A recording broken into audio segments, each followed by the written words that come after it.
নবী সাল্লাল্লাহু আলাইহি সাল্লাম আবু তালেবকে কালেমা পড়াবার জন্য কি পরিমাণ কাঁদছে, চেষ্টা করছে। শেষ মুহূর্তে বলছে, চাচা চাচা কালেমাটা পড়েন না চাচা। বলছে না, মানুষের কাছে বেইজ্জতি হব, পড়বো না, মানুষ লজ্জা দিবে। আল্লাহ নবী সাল্লাল্লাহু আলাইহি সাল্লাম বলছে, কানে কানে বলেন, আমি কাউকে শোনাবো না, আমি শুধু হাসরের মাঠে বলবো, মৃত্যু পর্যন্ত চাচা ওয়াদা দিলাম জগৎবাসীকে শোনাবো না আপনি ঈমান আনছিলেন, কানে কানে কন। আবু তালেব বলছে না, কানে কানেও বলবো। এবার নবী বলে চোখের পানি ফেলতে ফেলতে, চাচা এমনও কইতেন না তো, ঠিক আছে চাচা আমি কালেমাটা পড়ি, আপনি শুধু ঠোঁটটা নাড়েন, আপনি শুধু ঠোঁটটা নাড়বেন, আমি হাসরের দিন বলবো মাওলা আমার চাচা কালেমা পড়ছিল এজন্য ঠোঁট নাড়ছে, এর সুযোগ দেন। চাচা বলছে না না না, আমি ঠোঁটও নাড়বো না। আল্লাহ নবী তখন অঝরে কাঁদতেছিলেন আর চোখের পানি ফেলে বললেন, চাচা আপনি জাহান্নামের আগুনে জ্বলবেন, আমি সইব কেমন? আবু তালেব নাফরমান তখন কি বলছে জানেন? আন্নারু খায়রুম মিনাল আর। মুহাম্মদ, মানুষের কাছে লজ্জা পাওয়ার চাইতে আগুনে জ্বলা অনেক ভালো। বাপ, নিজেদের জিন্দেগিতে একবার ভাইবা দেখেন, আমিও ভাবি আপনিও ভাবেন এমন আচরণ আমার মধ্যে আছে কিনা। 3 দিন ধরে যে বাড়িতে মেয়ের বিয়েতে ছেলের বিয়েতে যে ডেকসেট বাজাইলেন, কারে খুশি করার জন্য? হ্যাঁ, 1 লক্ষ টাকার গেট, এরপরে গায়ে হলুদের এই নগ্ন অনুষ্ঠান কার জন্য করলেন? বেড়া বেড়ি সব যুবক যুবতী সব একই মাইক্রো প্রাইভেট কারের ভিতরে যাতাযাতি করে বহাইয়া একখান থেকে একখানে নিলেন, কার জন্য?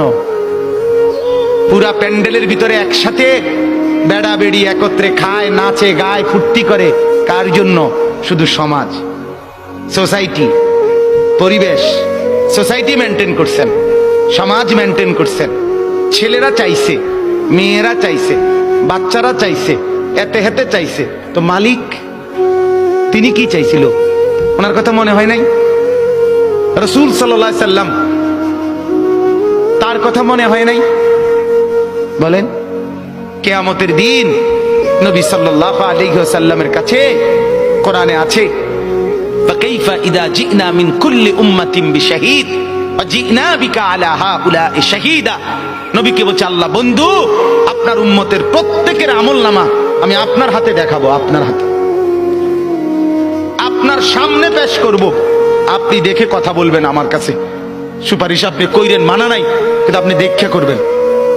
রাসূলুল্লাহ সাল্লাল্লাহু আলাইহি সাল্লাম যদি হাসরের ময়দানে এরকম আমলনামা খুলে উল্টায় আর পৃষ্ঠার পর পৃষ্ঠা দেখে ফজর নাই, জোহর নাই, আসর নাই, মাগরিব নাই, এশা নাই, শনিবার রবিবার, মদ জুয়া, অবৈধ উপার্জন, গান বাদ্য, নাটক, সিনেমা, জিনা, ব্যভিচার, বেহায়া, বেপর্দা সব উল্টায়। আল্লাহ নবী সাল্লাল্লাহু আলাইহি সাল্লাম তখন বলবে, উম্মত কি এটা? উম্মত, আমার 23 বছরের এত চোখের পানির কথা একবারও মনে হয় নাই? কি আনছো এটা আমারে? উম্মত, তুমি জানো না আমি যে তায়েফের পাথরের আঘাতে পুরা পিঠ চালনির মতো ঝাঁঝরা বানায় ফেলছে আমার? শোনো নাই তুমি? আমারে যে উহুদের ময়দানে দান দান শহীদ করে রক্তাক্ত করছে, তুমি শোনো নাই? আমি যে 14 দিন পেটে ক্ষুধার তাড়নায় পাথর বাঁধছিলাম, উম্মত তোমার মনে নাই?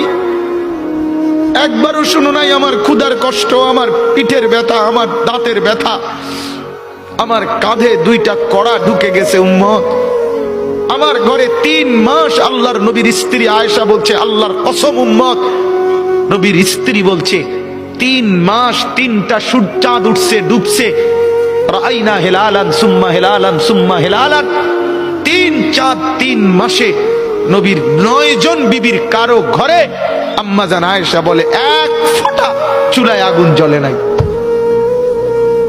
মা আওকাদাত ফি আবিয়াতে রাসূলিল্লাহ নারুন, নবীর একজন বিবির ঘরেও আগুন জ্বলে নাই।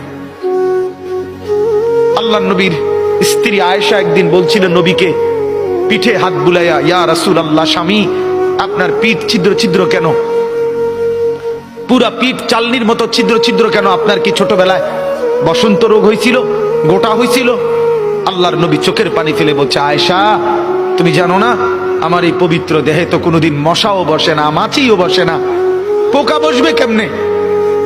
আমার পবিত্র দেহে তো হাঁটলে মেশকের গ্রান বের হয়, আমার পেশাব পায়খানাও তো কোনোদিন জমিনের উপরে 1 সেকেন্ড থাকে না, মাটি ফাঁক করে ভেতরে নিয়ে যায়, সেই আমার গায়ে গোটা হবে কেন? আয়েশা এগুলো আমার তায়েফের পাথরের আঘাতের রক্তের দাগ।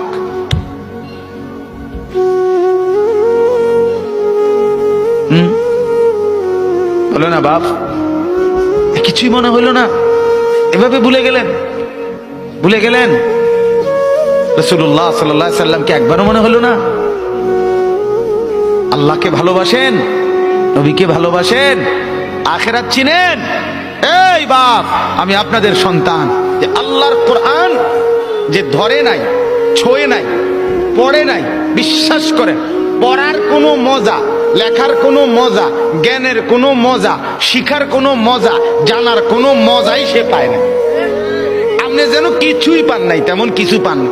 এতটি ফইরা এ ভাত তরকারি যায়, ইডি এমনি খাওয়া যায়, দূর মিয়া, এগুলো এমনি মিলান যায়। এ ভাত দুগের লাগে এত এত মেহনত করন লাগে না।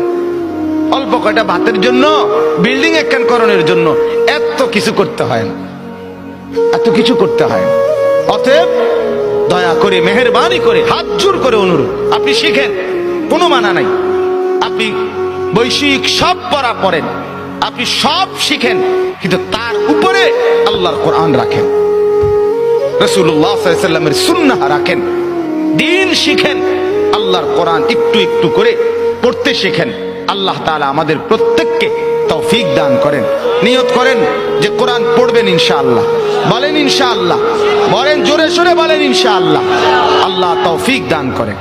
একজন যুবক, আমার বাপ, আবারও বলছি, আবারও অনুরোধ করছি, জীবন শোনাটা, আল্লাহর কথা শোনাটা খামখেয়ালি বানায়েন না। ইডি হুজুররা কয় মাইতো নাই তান কইবই, আপনি আমি শুনলে শুনলাম, না শুনলে না, না না না, তা খামখেয়ালি না, খামখেয়ালি না। ও চিরেই আপনিও কবরে যাবেন, আমিও কবরে যাব, ঠিক কিনা বলেন না কেন? খুব দ্রুত। আল্লাহ তাআলা আমাদের প্রত্যেককে তৌফিক দান করেন।